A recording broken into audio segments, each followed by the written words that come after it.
notice I step back. Yeah, like that. Occasionally these things come back and hit you with the jump.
Test that moisture right in the middle of that. So that oak was split 2 weeks ago.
So the stack of oak that I'm pulling off of is this one right here. So when this is all gone, if I don't do the basket thing right away, what I'll be doing is putting a side on here and a side over here, loose stack inside here. See how it dries here. I know a lot of people are doing that now. Saves a heck of a lot of time. But with the weather and humidity down here, I don't know if it's going to work. So I'm going to dedicate one spot for that.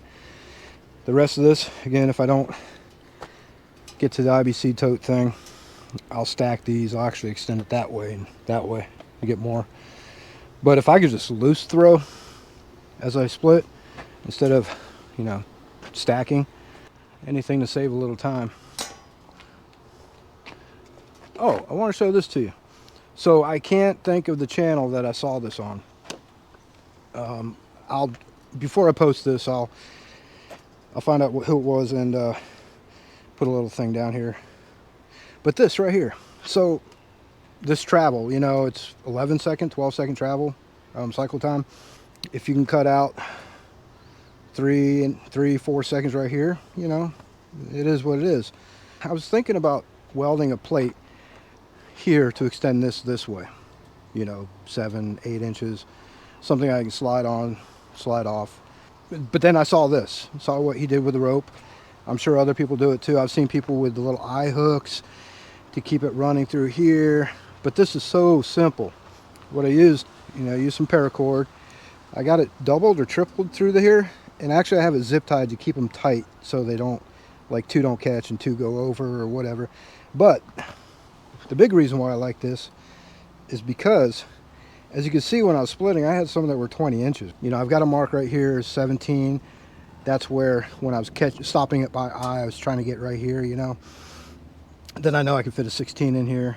It's actually at like 19.5, which is fine. You know, if I want to get a little closer, I'll figure something out. But cutting those 20, all I had to do is flip it up like that. Then I have more travel on my back when it goes this way. I mean, I can start it up and show you. I'm sure you get what I'm saying. Screw it.